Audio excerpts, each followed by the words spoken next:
I don't make my own, I buy my own. They're a lot easier for $1.50. I think these are $21 a dozen. I can pass these around and look at them while we're talking. Who have you found makes pretty good snare? These are made by Raleigh Hess, but I looked in the Hoosier Trapper here. Whoops. Before I came over, and they've got a pretty good selection now. Didn't used to be that good. But the thing, in Indiana, you have to have a relaxing lock. Everybody in front. If it doesn't meet one of them criteria, being 15 inches, half in the water, you have to have a relaxing lock. And they kind of define a relaxing lock as a lock that releases slightly when the animal, when tension stops at the anchored end. It's a real confusing definition. And what that means is once the animal stops pulling, the lock doesn't keep pressure on it, which would be a helper spring or a killer spring, a cam lock. The cam lock locks, but it doesn't have a pressure spring on it. The ones with the pressure, you could have a cam lock with a pressure spring.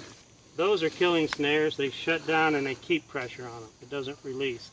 When an animal stops at this one, it's got a bend in the wire, it's got a big flat washer. So there's a lot of forgiveness, a lot of give. And I use a bigger cable too. If I was going to make a killing snare, it'd be a 1x19. I think this is 7x7. This is the size, the one I passed around, you can open that up. That's the size loop I use for everything. Coyote, beaver. If I was going to go fox or coon, it would be smaller. On the snare, there's a little pin that's kind of floating around. It's a deer stop. Some states require a deer stop. So he leaves it on. Raleigh Hess makes these out of Minnesota. He leaves them on there because if your state says you have to have a deer stop 7.5 inches, all you got to do is smack it with a hammer. And now the loop can't close beyond that size. They call it a deer stop because if you have it on there, the theory is if a deer steps through your loop, it's only going to close that far and he can kick it off. I don't know that it's all that effective, even if it worked. The best thing is don't snare a deer. Stay away from the deer. Yeah. I'm glad you said jump stick, and please remind me when we set the snare. Because a jump stick is kind of, I wish they'd have called it something else. A deer rarely jumps over anything, he goes under it. So if you put a stick across the top of your snare, which he's called a jump stick, what you really did was set the snare for a deer. Because he's going to duck under it before he jumps over it. You can use a, this is a pretty good scenario. We'll just cut a couple branches so you can see it.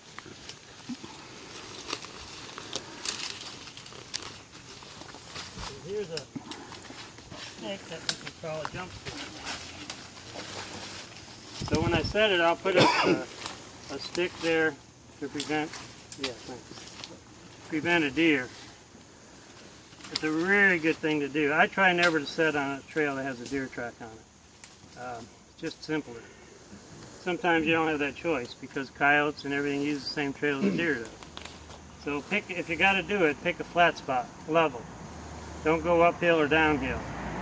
If you're familiar with any livestock or any kind of animal, when he goes down a hill, he drops his head. And go up a hill, he labors and maybe drop his feet, or maybe to stop as he's going down with his feet. So try to stay level if you can. That'll help avoid deer too.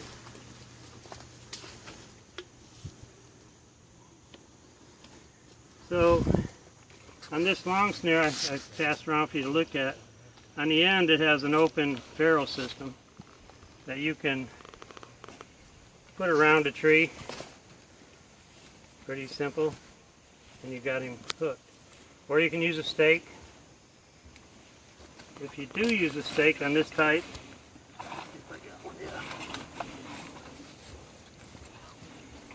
use a quick link. The trap swivels you're used to can open up and the snare can pull through it.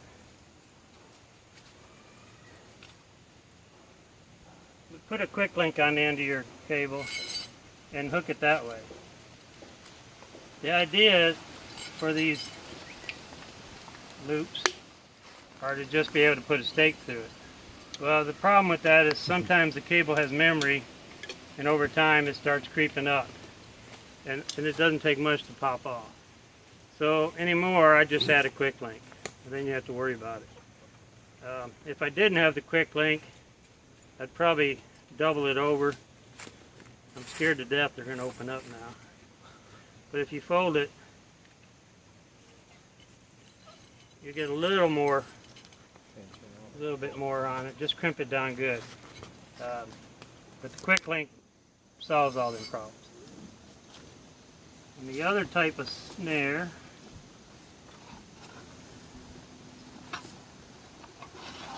the way when I order them, they come this way. I don't like that swivel, but it gives you a swivel. But it's a ready-made for a stake, is why I do like it. Make sense? I don't know if everybody can see the anchoring. So when you get ready to set your snare, you got to first find an anchor spot, somewhere you're going to tie it. And normally I'll adjust the snare to know it's going to fit where I'm going to put it. And before I put the support in, I'm going to anchor it. The worst thing you can do is drive home thinking, did I anchor that snare? And the next day the snare is gone. A friend told me that happened to him once. And I could just imagine the pain he felt. Close friend too, right? Yeah, very the close. pain went away when they caught the beaver a couple of days later and the conibear wearing the snare. But it was a lesson learned I got away with from my friend's mistake. So I'm going to anchor to that tree, I guess, just to make it simple.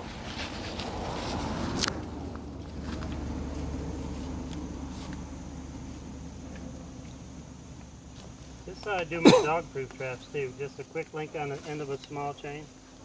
I don't drive stake. And when you're running those dog-proofs, if you got 40 or 50 of them, it's so much quicker to tie them off and go plug it in the ground. So we're going to use a couple different supports.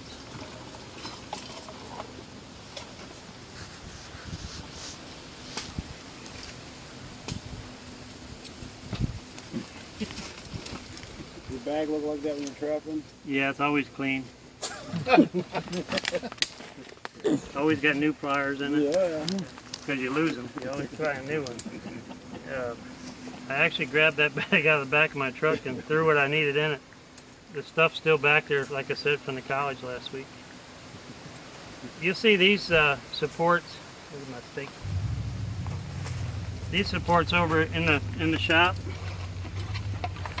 I really got to liking these. This wire, it's just a number 9, and the stake, the snare.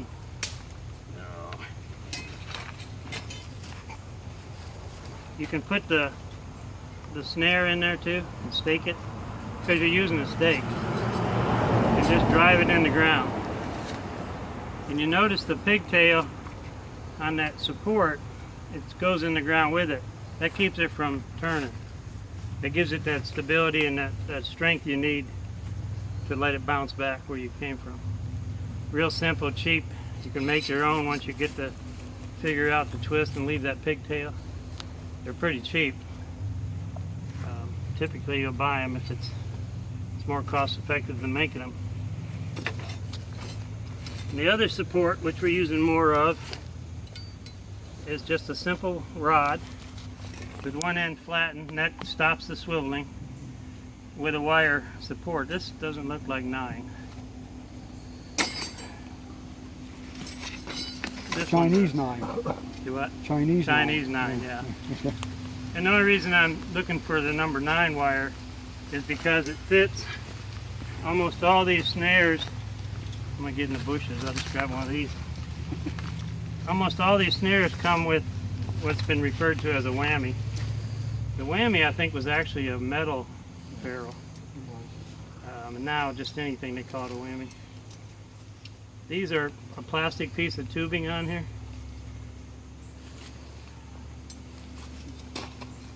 So you open the size to whatever size loop you want. When Raleigh made these, he made it a perfect, I don't know, that's 10 or 12 inch, so that's what I want for beaver, coyote. Then hold your whammy where it's at and then forget about your loop for a while. and then just hook your support into it. Now you can go ahead and get it set wherever you need it. That whammy's already set your loop size. Does that make sense what I said? Right there. If you wanted a smaller loop for coons, you just put your loop where you want it. You guys gonna go otter trapping this year? No? Nobody's excited? Come on. Your first legal otter. And that loop's about right for an otter. Hand size is plenty. You want him by the neck. So then I'd plug my support there. Pretty simple concept. Got a hammer?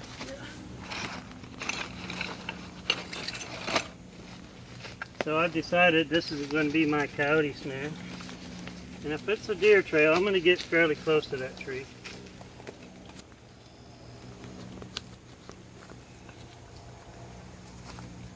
Tim, you haven't sprayed your snares with fluorescent green yet. Yep. Or yellow.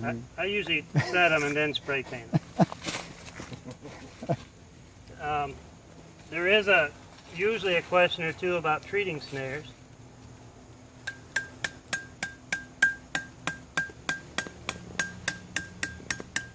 I want to tap that support in the ground because that blade at the end, it needs to work or not work, depending on how you look at it. But it can't do its job unless it's pounded in the ground.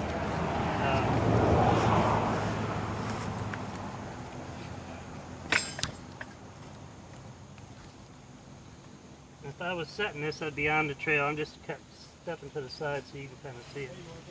I would be real happy with that size loop and that height for coyote. The general rule of thumb is 12 and 12. 12 inches up and 12-inch circle. That's probably not that if you measured it. It's probably 11 inches or so. I'm happy with that. Just understanding a coyote's traveling into this brush, you might drop a little bit. I'm happy with where that's at. And to avoid them deer, we called it a jump stick earlier, but if you think of putting it diagonal, more like this,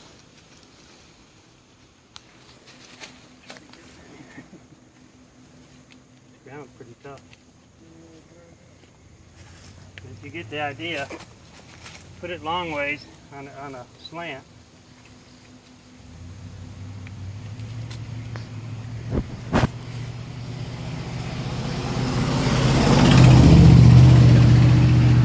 Use a straight stick, you won't have the problems I'm dealing with.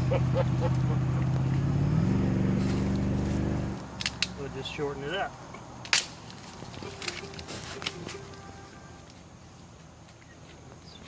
That'll work. Yeah, it won't reach the tree, Yeah. but it doesn't have to reach the tree. Just get it on an angle across the top of the snare. This is crazy. But you understand what I'm saying. Yeah. Do what I say, not as I do. I think your mother's told us that before once. Mine did anyway. Anyway. I'd get it up here about that, like that. It doesn't prohibit a coyote or fox coming through here, but a deer will step over it more likely than go under it. If you do it this way, you're pretty much asking a deer to go under it. That's the whole idea. Just get an angle on that stick the best you can. And like I said, the best way to avoid deer trail, if you can. There's a fence hole in this same trail. You're going to be tempted to hang a loop there. If you do for a dog, make sure that that snare can't get over that fence. Just run it back and anchor it away so it can't get over that fence. Because if that's your farmer's dog that you snared, he went over the fence, you just lost your trapping permission. These snares are very forgiving. I've taken live coyotes out of them in broad ripple. Dogs are no problem. That dog is really worried. He's got his head backwards. You've taken live animals out of these? Oh yeah, yeah. That's why I use this snare. Because it is such a forgiving snare. They can't wrap. You can be selective in the height. Every cat comes through here walks under that snare. House cat. Bobcat, that's going to take him. He's going through. Maybe. A bobcat could actually step right through that. They're so deliberate on how they walk. A big loop will avoid bobcats. You need a smaller one that's going to hit them in the chin and close. Snares are very effective on cats. I'd probably be more concerned with dyeing. Mike brought up a point about spray painting them. I don't do anything to my snares. I throw them on the fence. And when I need them, I pick them up off the fence. This one here has been hanging pretty good time. This is a beaver snare. You can see what the sun does to them. That snare is fine. It kind of gives a gray look to it. If you really wanted to paint them, you can use primer. They use black and rust plum color. How about trap back? Look at trap back. You could. I would try one. See if you got to be real quick about it, real thin, because you get it too thick, you're going to mess up your lock. I paint mine white for winter time. Yeah. And if you take a white one and shoot across it with black, a dull black, and flip it over and do it again, it's going to disappear. Because white is real white against white, but if you look at snow, you'll see all kinds of broken patterns. The rust and plum guys do it, and they'll flip them over, flat black and primer is what it is. Flip them and hit it again. They disappear. I feel better knowing I can see my snare. It's really not an issue to the animal. It's a sight game for yourself. I always flag a snare. Just maybe not at the snare, but always be a ribbon tied somewhere. Typically I tie a ribbon, one for each snare. And as I pull a snare, I pull a ribbon, so I can kind of keep track of it. This year we're going to use a program called iTrappingReport.com. It's like $5.95. Really good, easy to take a picture of your snare, and it gives you a GPS location. You can put comments of if you use a lure or where it's at or what you think about the set. And when you come back and check it, you've got to be within 10 feet of it, whatever the distance is. That way, if you're working for somebody, you can't sit in the coffee shop checking your traps. You got to actually be at the trap. They use it, sure, some government oversight in Spain, but it's going to be a great tool to keep track of lure usage. Proline Lure is my lure, and you're always constantly checking and forgetting stuff. So instead of a notebook, it's perfect. So if you're interested, it's iTrappingReport.com. But anyway, that's pretty much. You can throw that stick out of the way if you want. I wouldn't block my snare with a stick, but that's pretty much. I'm happy with that. Your snare should always be 90 degrees to your travel. Now, even if you're going up a hill slightly, you want your snare 90 degrees to the travel. So don't put it tilted if the trail's going up here. Put it straight. The size of the loop, it just isn't that critical. It's more important that the bottom of the loop hits the animal under the chin. If you think of it that way, you won't go wrong. You have to have his nose, his ears, his whiskers inside the loop. And the bottom of the loop has to hit the animal under the chin. I'd rather have a loop too big than too small. And put the bottom in the right spot. So you just put your trail cam on there, so when you catch something, it sends you an email saying, time to go check your... That's high tech for damage control, what Mike's talking about. I would never use it for trapping. They're about $400 a piece. The other thing about all the snares you see that I have, that I buy, they're all what's called loaded. See that curve in them? All that does is when it starts to go, it flies when it hits. Kind of makes it a little faster. And it makes the snare more round. This snare I'm playing with is a beaver snare. And you can see there's a nail built into it. That nail is just driven into the side of a bait stick. And they're made for going underwater, under ice, not underwater. I'm not going under ice. So, but if you had ice, sometimes we get it. That's what they're driven into a bait pole, and a cable is run through the loop, and then fastened all the snares together. You put 2 on the bottom and 2 on the top. You want it just below the ice and just above the bottom, 2 each side. And they'll swim trying to cut that bait pole off, and it's a pretty effective deal. And it's a whole lot easier if you've ever tried to put a snare on a log and support them, go in the right direction, and then feed them through a hole in the ice. This system is just... You just put a nail through a double furrow and through. You could, yeah. Riley makes them by the dozen, a set in a bag in a dozen with the support wire and everything. Where would you set that snare if you're snaring coon? I'll show you a coon snare. This is the snare. If I was going to set coons, I would use this snare. And I'll hand, I think I got a couple of them. Pass that around. And the reason I like this for coons and for fox, they call it a fox snare.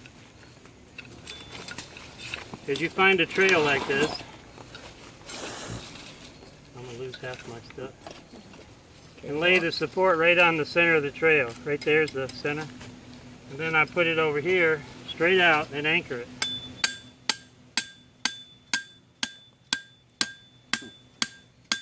Super fast for coons.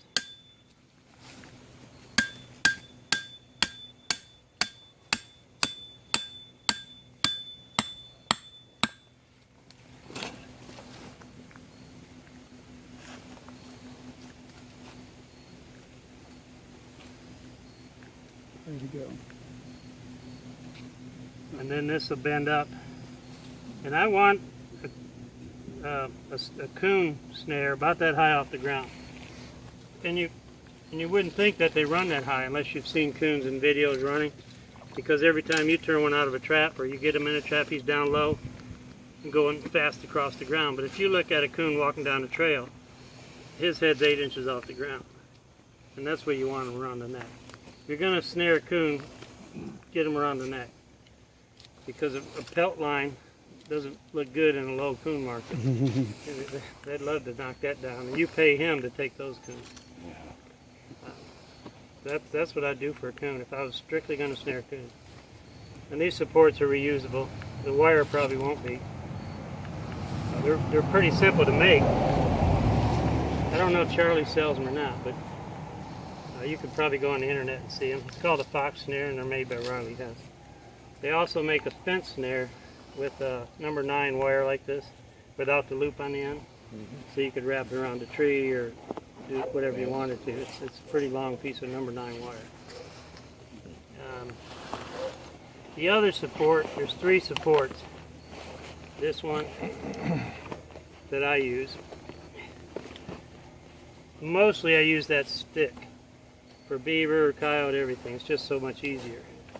The other one that's pretty reliable is the old 14 gauge wire. This support wire has just got a ferrule with a piece of 14 tacked into it.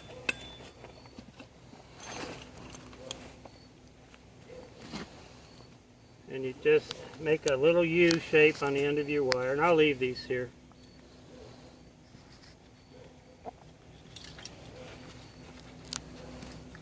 And you put your loop size, whatever size you think you're going to need. And then crimp that U onto your cable. It's pretty reliable.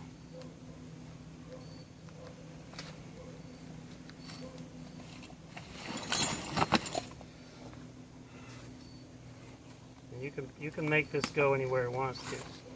I tend to get away from it anymore because it bounces around. But this one's not welded. I had to add the wire. Maybe I should tack that down. It's not swivelly like this when you. I'll just make it so it's not. You could tack weld them too. I've seen them tack weld a piece of 14 on the end of a 9, just to make the other, so you can go either way with your support. So you can bend this wire and put it anywhere you want it with that type of support system. And when a deer walks through, they bump it and it goes right back where it was. One thing that I usually emphasize more is make sure your lock has to climb. Never put it on top like this, thinking it's going to go faster. You want that lock to have to go up. I'll over exaggerate it so you can see what I'm saying. See how that lock has to climb to go off? That way the wind's not going to fire it off, a deer bumping it's not going to fire it off. But if an animal comes through, it's going to fire. So always make your lock climb. If you don't remember anything else, make your lock climb. Typically, that's enough. that's fine. Yeah, that one I set without thinking about it, and it's about a 1/2 inch from being where it belongs, but it has to climb. The wind's not going to knock that snare off. That's the idea.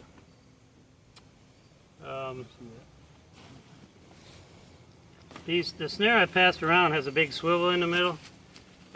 That's not by design, that's just because that's what he had made. That's a big deal in some states. If you're going to snare out of state, make sure you check on their laws. Wisconsin, I think, requires a swivel. Indiana doesn't require anything. But they cost the same price, so when I'm done, I'll have a fancy swivel to go fishing with. Doesn't, it's not there because it has to be. But it does help when you're dealing with live coyotes. This is a snare I use in the city all the time for coyote work. Because if I catch your dog, it's pretty easy for a homeowner to grab that lock. No matter what he does, it's going to open. Unless he tries to make it tighter. But if he grabs that lock and see what's this on my dog's neck, it's pretty, you don't need instructions on it to know how to open it. It's pretty forgiving. And I've never killed a canine in it. Not that you couldn't. If he climbs and jumps the fence, you're hanging him. It doesn't matter what it is. But that definitely is a relaxing lock. The man that designed that is here, Byron Reichert. I used to call it the Reichert lock. I don't know what it really is, slammer or something. Yes, we used to call it.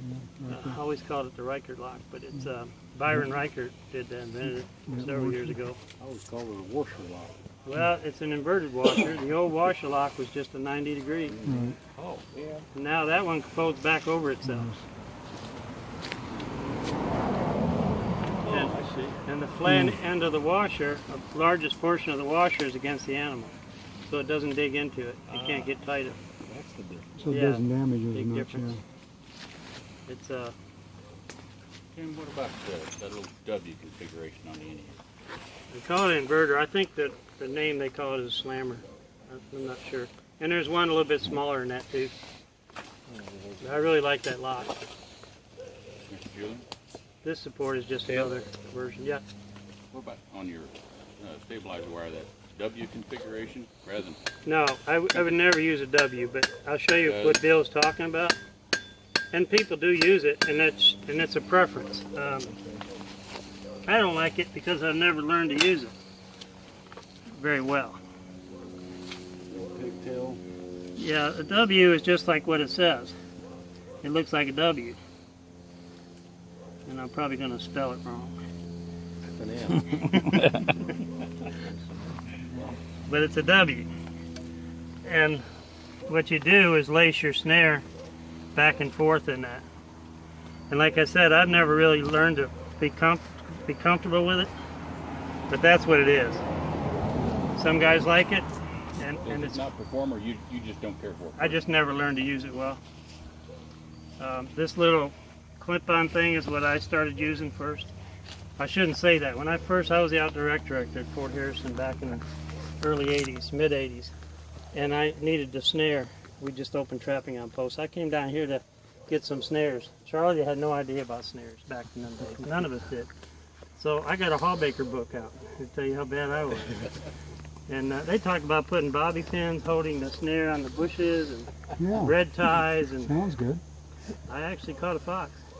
It took about 3 weeks. It was a suicidal fox. But I started using that. Gary Jepson showed it to me at the Trappers College in '96 or '7. That's been super. And then the whammies, all the snares come with them. And it's so much easier just to plug the 9-wire in it. The problem I find with that is in the wintertime, if it's cold, that plastic gets hard. It's hard to put them in. The metal whammies are better in the winter. But you can fold the wire over and squish it shut. You can hold that thing in your hand and warm it up. Once it's on, you don't care what happens to it. Any questions generally about snaring? Is camouflaging it a big thing? The snare? Yeah. Not really. I mean, I shouldn't say that. It's everything. He can't see it. He should know it's there. Mostly you should be concerned with scent than you should be visual. His nose you're not going to hide. And if you got lures all over your trapping equipment for snares, try not to do both at the same time, or at least have 2 sets of equipment. Because if you go setting traps with lure on your hands and then set a snare, Have fun. I got busted by a possum. going, and we're fox trapping or calling. So when you got a red light, I see eyes coming down the trail. I said, oh man, I'm gonna get one. It stops at my snare and puts his nose all the way around my snare. It was a possum. Man. And they got a nose on them, but it tells me my snare stunk. My snare stunk. What about trail scents? You ever used any of that No, stuff? I don't use any No, odors nothing. with snares. I don't want no attraction to bring accidentally put on a snare. Now I've squirted urine down a trail Yeah. where I had to bring them off a property through a fence because I had to get that animal. But I would never try to mix lures and snaring because camouflage from the nose I think is more important. When he's going down that trail, he's not looking. He doesn't care about that wire, and at night that's going to disappear. If you got even on a flat 2-lane road, I'd stick it right in the middle of that flat 2-lane road with nothing around it. I wouldn't put no bushes or brush. I'd just put it right on his tracks if he's constantly running it. Because if you get down to his level, you see that road is not as flat as it looks. It goes up and down, and the back of that snare is against the gravel. So you'd be surprised how that snare disappears. You're 6 foot up looking at it, it's different than if you're down at 2.5 feet looking through it. And that's the way to tell, is to get down and look through it. You want to see background behind it. So they were talking about painting. Do you paint them? I don't. These are just how I would use them. And this one here is the gray color. This is what happens to them if you just hang them in the sun. And that's what I do with mine. Some guys will put a baking soda vinegar treatment on them, put a water. I don't do it. It'll screw with the metal. That's right. If you have to use them now and you can't use them that shiny, then you can do that. But I think I would prefer to do the paint thing, primer and flat black. They'll disappear on you, even like this. But this one is the exact same kind of snare. You can see the difference. That's where the flagging comes in handy then. I always flag them because Yeah. you can't find them. Right.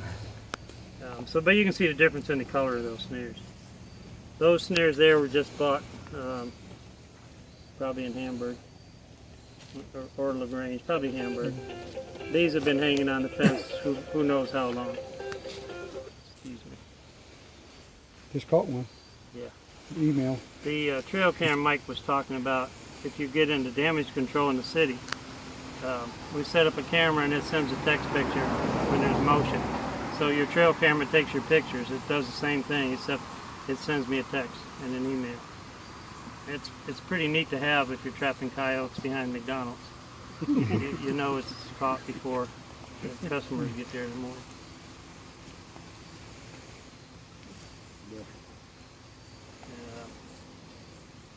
Where'd Jerry Joe go? He leave? Yeah, he had to go. He had to go. I was going to get some input if he had anything to add. Any other questions you might have? Check Indiana's laws. They're always changing, but for sure, we asked them to change the written permission thing. I believe it says you have to have written permission on private Yeah, you property. gotta have written, yeah.